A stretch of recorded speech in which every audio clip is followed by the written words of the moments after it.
사고가 난 곳은 청담동. 차를 몰던 종국은 부잣집에서 나오던 사람을 치고 말았습니다. 스피커폰으로 통화 중이던 아내 미연은 무슨 일이냐며 계속 소리를 질렀죠. 종국은 차에서 내려 바닥에 쓰러져 있는 사람을 확인합니다. 10살쯤 돼 보이는 아이가 피를 흘리고 있었죠. 어떻게 된 거야? 당신 지금 뭐 하는 거냐고? 괜찮아. 어차피 우리가 유기하려던 애였어. 종국은 쓰러진 아이를 데리고 산으로 향합니다. 돈이 필요했던 종국은 아내 미연의 지시로 부잣집 아이를 유기하기로 합니다. 나름대로 작전을 짜고 유괴를 하러 차를 몰고 갔다가 마침 뛰어나오는 그 아이 보라를 치워버리고 만 거죠. 그는 덜덜 떨며 미리 준비해놓은 산속의 집에 보라를 눕힙니다. 죽었으면 어쩌나 걱정하다가 미연에게 전화를 걸었지만 받지 않았습니다. 초조한 시간이 흐르는 사이 보라가 눈을 뜹니다. 누구야? 당황한 종국은 자신을 어떻게 설명해야 할지 몰라 눈알만 굴립니다. 그게 난 말이지. 너 말고 나. 종국은 한 번 더 당황했습니다. 아마 사고의 충격으로 그간의 기억을 모두 잊은 듯 했습니다. 아빠냐는 질문에 종국은 얼떨결에 그렇다고 대답해버리죠. 그렇게 유괴범이었던 종국은 졸지에 아빠가 돼버립니다. 다음날 아침 배가 고프다는 보라의 말에 종국은 집에서 멀리 떨어진 시장에 나옵니다. 보라가 없는 틈을 타 부모에게 전화를 걸었지만 통 받질 않았죠. 그때 미연에게서 전화가 옵니다. 당신 지금 어디야?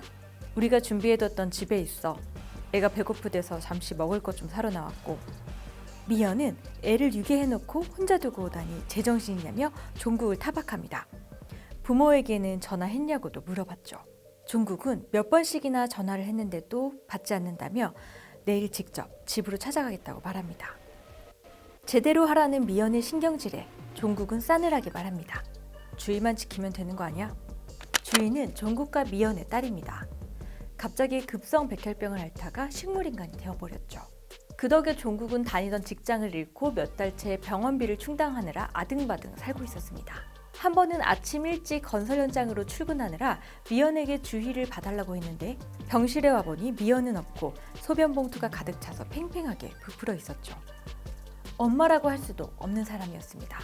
하지만 종국이 그런 미연의 말을 듣기로 한 건 주의를 살리기 위해서였습니다. 드디어 골수 기증자가 나타난 거죠. 하지만 밀린 병원비와 수술비를 모두 지불해야만 수술을 시작할 수 있었습니다. 고민하는 종국에게 미연이 사진을 한 장 내밀었습니다. 보라였죠.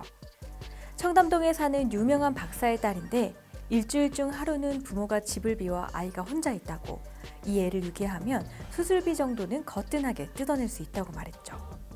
종국은 처음에는 같은 부모로서 어떻게 그럴 수 있냐며 화를 냈지만 미연은 종국을 설득합니다. 사실 이 아이는 부모에게 몰래 학대당하고 있으니 유괴해서 돈만 뜯어내자고, 그리고 나중에 신고해서 아이를 구출해주자고도 했죠. 그렇게 종국은 보라를 유괴하게 된 겁니다. 돈을 뜯어내려니 부모가 전화를 받지 않고 종국은 집으로 직접 찾아가 보죠. 그런데 보라의 집에는 접근 금지 테이프가 둘러싸여 있었고 2명이 들것에 실려 나오고 있었습니다. 살인사건이라고 했죠. 보라 부모의 죽음은 뉴스에서 연일 보도됩니다. 보라의 아버지가 학계에서 유명한 박사였기 때문이죠. 그는 검도용 진검에 찔려 죽었고 아내는 한여름에 전기장판 위에서 쪄 죽었습니다. 싸운 흔적이 없는 것으로 보아 범인은 안면범일 가능성이 높다고 했죠. 경찰은 보라가 사라졌다는 사실도 알게 됩니다. 보라는 이제 유괴당한 동시에 살인사건의 유일한 목격자가 됩니다. 종국은 주위의 병원에 도착했지만 주위가 병실에 없었습니다. 병원비가 없어서 병실을 뺐다고 생각한 종국은 데스크에 가서 난동을 피웠죠. 하지만 간호사는 어제 병실을 옮겼다고 말했습니다. 밀린 병원비를 다 치르고 수술비도 결제해서 다음 주엔 수술을 치르게 되었죠. 입금자는 이종국 자신이었습니다. 종국은 이 모든 게 미연의 음모라고 생각합니다. 아이를 유괴하고 사람을 2명이나 죽여서 목적을 달성한 인간. 하지만 본인은 도망가고 그 죄는 종국이 다 뒤집어쓰게 생겼죠. 그때 미연에게 전화가 걸려옵니다. 종국은 전화를 받자마자 욕을 하려 했지만 오히려 미연이 종국에게 아무리 돈이 급해도 그랬지 어떻게 사람을 죽일 수 있냐고 말합니다. 미연은 범인이 아니었던 것이죠. 이제 두 부부는 덫에 걸리고 말았습니다. 범인은 과연 누구일까요? 보라의 부모는 왜 죽은 걸까요? 혹시 미영과 종국이 보라를 유기하려던 것도 알고 있었을까요?